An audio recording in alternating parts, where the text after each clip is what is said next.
Boccace, le Décaméron, 9e journée, nouvelle première, les amants éconduits. Il y eut jadis à Pistoia une veuve charmante que deux Florentins, bannis de leur patrie et retirés dans cette ville, aimaient avec transport sans qu'ils se fussent communiqué le secret de leur cœur. L'un se nommait Rinucce Palemin et l'autre Alexandre Clermontois. La dame se nommait François de Lazare. Tous deux, chacun de son côté, et dans le plus grand mystère, avaient tout tenté pour attendrir leur commune maîtresse.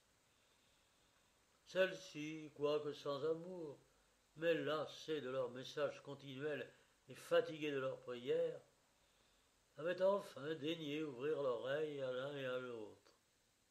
Cette complaisance n'était peut-être pas par trop conforme aux règles de l'honnêteté, du moins le crut-elle ainsi, et elle voulut expier son étourderie, coupable ou non, en expulsant enfin ce qu'il avait causé. Mais comment s'y prendre? Voici le moyen qu'elle imagina. Elle résolut de leur demander un service qui, bien que possible, devait les effrayer et lui attirer un refus de leur part. Et ce refus était un prétexte honnête et naturel pour les congédier et rejeter pour jamais leur message. Le jour même que cette idée vint à la dame, il mourut à Pistoia un homme qui, quoique d'une noble extraction, avait la réputation d'être non seulement le plus méchant de tous les habitants de la ville, mais du monde entier. Ajoutez à cela qu'il était d'une laideur et d'une difformité si monstrueuses que quiconque ne l'eût pas connu en eût été effrayé d'abord. On l'avait enterré près de l'église des Cordeliers. Elle pensa que cet événement pouvait être utile à son dessein. « Ma chère, dit-elle à une de ses femmes, tu sais combien les empressements amoureux de ces deux Florentins, Rinus et Alexandre, me déplaisent et me sont à charge. Je ne pourrai jamais me déterminer en leur faveur et je n'accorderai jamais rien à leurs désirs. Ils s'épuisent en offres et en protestations. Je suis d'avis pour ma affaire de les prendre au mot et de leur proposer une entreprise dont l'exécution me paraît très incertaine. Ainsi je pourrais me délivrer du mortel ennui de les voir et de les entendre. Tu sais que ce matin étrangle Dieu, c'est ainsi que se nommait le scélérat dont j'ai parlé, a été enterré au Cordelier.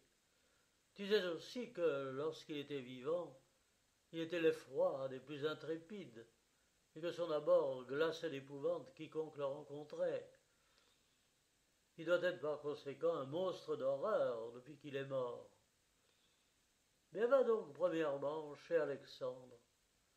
Madame Françoise, lui diras-tu, m'en va vous apprendre que le temps est venu où vous pouvez obtenir son amitié, l'objet de vos plus vifs désirs, et qu'elle n'attend de vous qu'un service pour lui faire partager son lit.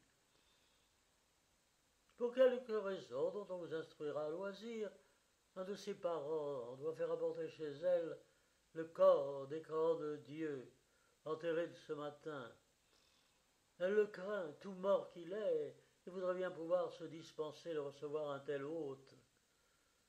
Vous lui feriez le plus grand plaisir, vous lui rendriez le service le plus signalé, si vous vouliez aller ce soir, à l'heure du premier somme, au tombeau d'étrangle Dieu, pour vêtir de ses habits, vous mettre à sa place et y demeurer de manière qu'on puisse y méprendre.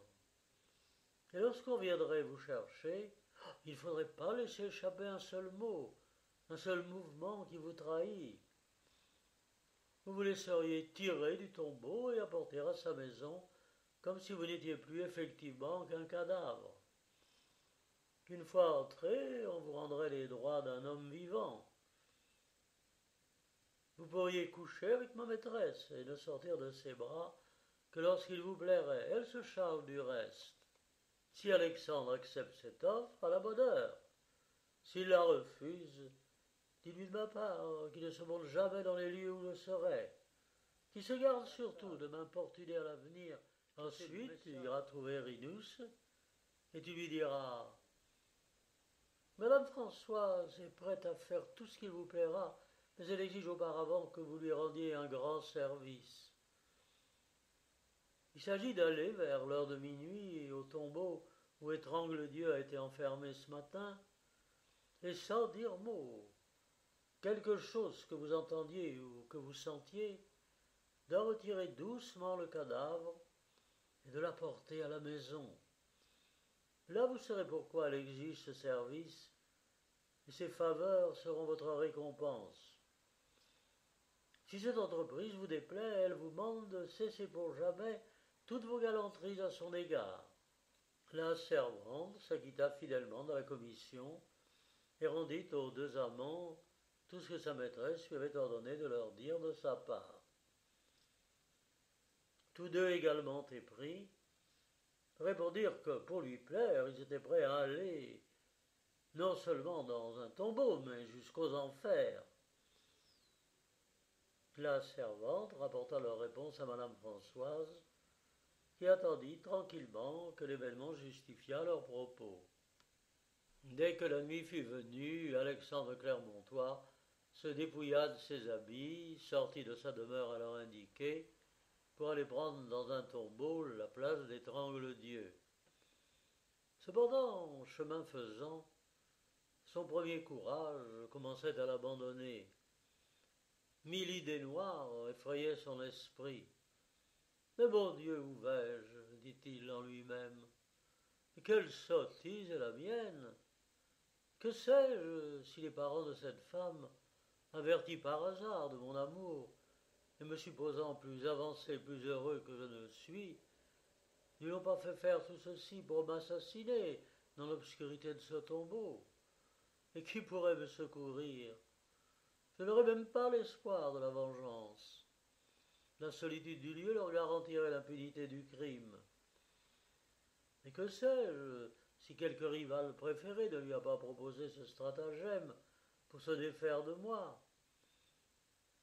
Mais en supposant que mes conjectures soient fausses, et qu'en effet ses parents me portent dans sa maison, du moins dois-je croire qu'ils ne désirent pas le corps d'Étrangle Dieu, pour le tenir entre leurs bras ou pour le mettre entre les siens. Ce que je puis imaginer de plus raisonnable, c'est qu'ils veulent venger sur le cadavre d'Étrangle Dieu quelque déplaisir qu'il leur a fait durant sa vie. On m'a recommandé de ne dire mot, quelque chose que je sente. Et s'il me crevait les yeux, s'il m'arrachait les dents, s'il me coupait les mains, si enfin il me faisait faire quelque tour de cette espèce, pourrais-je me taire? Et si je parle, peut-être le diront-ils, mais quand même ils ne le feraient pas. Que me reviendra-t-il de mon entreprise? Oh, sans doute ils me laisseront point avec madame Françoise, qui d'ailleurs ne manquera pas de me reprocher d'avoir enfreint ses ordres, et qui sera alors en droit de se refuser à mes désirs. Ces réflexions l'ébranlaient et l'auraient fait retourner chez lui, si l'amour, plus persuasif que la raison, ne lui en eût présenté de toutes contraires à celle-là, et d'une manière si pressante.